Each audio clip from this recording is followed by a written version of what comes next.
9 plays, 60 yards in 4 minutes and 21 seconds. Joe Rosenbrock scores from a yard away. The PAT is good. All set up by 2 big plays. The Kyle Hefner fumble recovery to begin the drive at the 40. And on 4th and 7, the 25-yard pass play from Eric Garcia to Shea Hansen. Godden has to kick it off. See if he can boom this one a little bit deeper. And he really puts his leg into it. Backing up as Sardinia catches it at the 13, hands it off on the right side of Farrenbrook. A flag is down along the right sideline. He's across the 30-yard line, out of bounds at around the 32 or 33. But it looks like Platte Valley's going to start in pretty bad field position because that flag is all the way back at around the 11. I wonder if he handed that off as that was Caleb Arnold, on that exchange from Sardinia.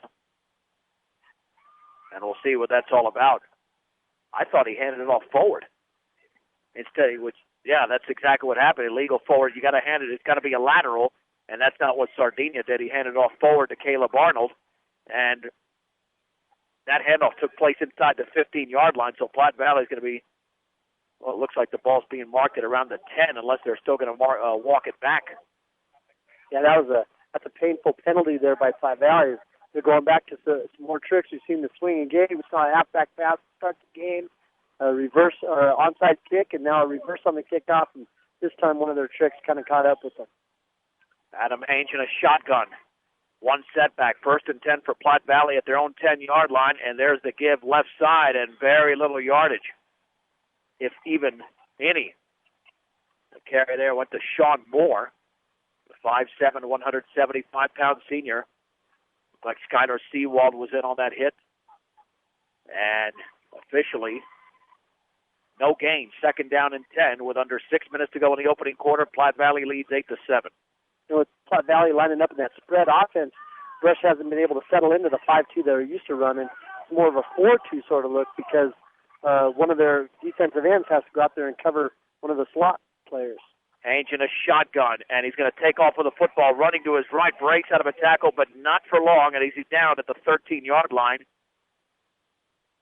It'll be a gain of around 3. I think that was Skylar Seawald who might have grabbed him around the ankles. It'll be 3rd down and 7, but it was 3rd down and 6, in which Ainge took that and made it into a 66-yard touchdown. And the Beat Diggers, when they have struggled this year, defensively, has been on 3rd down. Absolutely, and like you said, that's the exact same play that he went 66 yards on, only to the other side.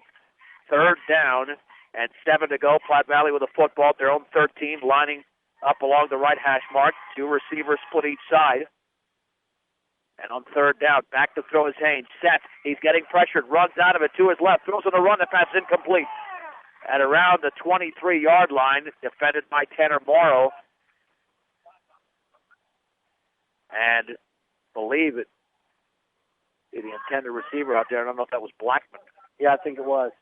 Johnny Blackman. But he paid the price, I'll tell you what. Right after he missed that ball, he jumped up in the air 2 hands to catch it.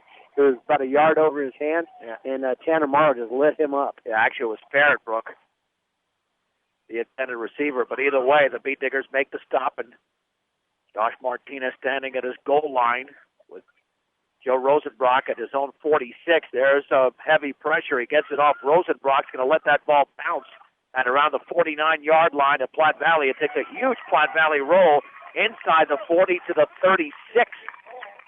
That's a punt of 51 yards, but the Beat Diggers still with very good field position at their own 36-yard line with 4:47 to go in the opening quarter, trailing 8-7. Platte Valley needed that punt, too, because if Brush controls the clock like they did on their last drive, this will be the last time this half Platte Valley has a chance to punt with that huge wind at their back. 1st and 10 for the Beat Diggers at their own 36. Adam Haynes has a 66-yard scoring run for Platte Valley. Joe Rosenbrock, a 1-yarder for Brush. 1 receiver split out to the right. Hansen in motion to the left. And Garcia on the bootleg left, looks for a block, gets around a defender. He's to the 40-yard line. He utilizes the block and the sideline to cross the 40 and get to around the 45. And that was patience by the Beat Digger junior quarterback Garcia. And he picks up close to 8 yards. It'll be 2nd, and we'll call it a long one because that ball's just shy of the 45-yard line. He is so fast, so smart. He just ran, like you said, right behind his blocker. He had one hand out there kind of guiding his blocker. And, just took his time. Second down and 1 to go from the 45-yard line. Backs remain split. And Platte Valley jumped, and that's going to be a 5-yarder, which will place the football in midfield. So the Bead Diggers have done that twice to the Bronco defense. Offensive line showing a lot of discipline, not jumping on that hard count. That's another good thing about that hard count. It's going to keep Platte Valley from being able to blitz very well. They want to be able to blitz. They want to be able to get up there into that A gap and kind of slow this trap down on the Diggers, but that's hard to do when you have to sit and wait and see when the ball's going to be snapped. Welcome home to your hometown grocery store featuring Morgan County's largest variety. That is the Brush Grocery Cart. 1st and 10 for the 50. Garcia with a handoff to Rosenbrock on the right side across the 45. Still on his feet, and he's closing in on the 40-yard line as he goes down. Close to a gain of 10. He's right at the stick. That's going to be second down, and it looks like inches to go for the Bead Diggers. A very nice situation to place Brush in. Officially a gain of 9 for Rosenbrock as the ball's just inside the Platte Valley 41. With 3:33 to go, first quarter, Platte Valley leads 8-7. Kukas, the receiver to the right on the inside slot, is Hansen. Second down and 1 from the 41. Handoff right up the gut, Seawald. He doesn't have much, but it's enough for a Bead Digger first down as he crosses the 40 to around the 39. They might give him the 38. The initial hit for Platte Valley was made by Jordan Perez, the 5'7", 209-pound junior. Now they'll give him a gain of close to 3.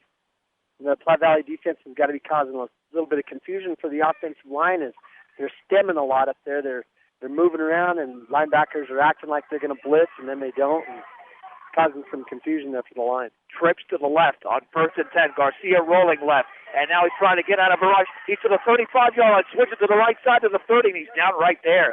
But Eric Garcia put on some nifty moves before Jake Neibauer made the tackle. It's a gain of 8, second down and 2, and that was all Eric Garcia. You betcha. He rolled out over here to the left side. He wanted to throw the football. Nothing there, so he just turned it upfield. I'll tell you what, it's a good thing Neibauer got him by the shoelaces. If he hadn't, Garcia was going to be off to the races. For your auto supply needs, stop by Central Auto Parts in Fort Morgan. Second down and 2 for the Bead Diggers at the Platte Valley 30-yard line. Will this be a handoff? It will, right up the gut, and that's a big first down there for Joe Rosenbrock as he lowers his shoulder and gets inside the 30 to around the 25-yard line, a gain of 5 for the Bead Diggers senior, Joe Rosenbrock. So Rosenbrock's carried the ball 4 times for 23 yards tonight, and he's had the most touches. And the Bead Diggers are playing their game under 2 minutes to go in the opening quarter. Platte Valley had the early 8-0 lead, but the Bead Diggers countered on Rosenbrock's 1-yard run, set up on by that 25-yard pass, and it looks like Randy Grice is not happy. The Bead Diggers have to take another timeout with 1:48 to go in the first from Edwards Wright Price Market in Flowerland. I mean, we've seen this issue before, Dave, where the Bead Diggers have utilized timeouts this season, probably when they haven't wanted to, but hopefully this is something that will eventually work itself out. I guess it's a little bit of a mystery because sometimes when you call timeouts, a unit could be in disarray, but this unit is not in disarray. It just happens with certain plays. It's happened twice tonight, obviously. You know, I don't think it has a lot to do with shuffling personnel in or anything like that either. I think it might just have a little bit more to do with, you know, second thought on maybe what the play is that you want to call, and maybe some confusion. Sometimes, you know, kids get so excited out there they even forget what they've practiced 1,000 times. It just slips their mind. So sometimes that's what you have to call those timeouts for. Well, something you were noting earlier in this quarter was time of possession, and the Bead Diggers have controlled the clock nearly 4.5 minutes on their scoring drive, and they've held the football now for 3 minutes. 1st and 10 now at the Platte Valley 25-yard line. Rosenbrock in the backfield in an eye there, and now split with Seawald. And there's the give right side to Rosenbrock, and he's going to be stood up by several Broncos as they drive him back. There are at least 4 Broncos there, led by Johnny Day, the 5'8", 170-pound junior. Rosenbrock did have some momentum as he crossed the 25 to around, let's say, the 23, I think they're giving him. It should only be a gain of around 2. It'll be second down and 8.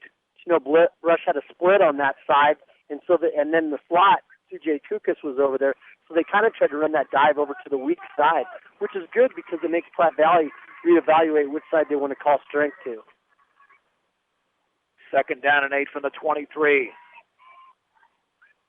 Garcia mishandled the snap, now gains control of the football, and it takes off right up the gut, and he dives maybe inside the 20 to the 19.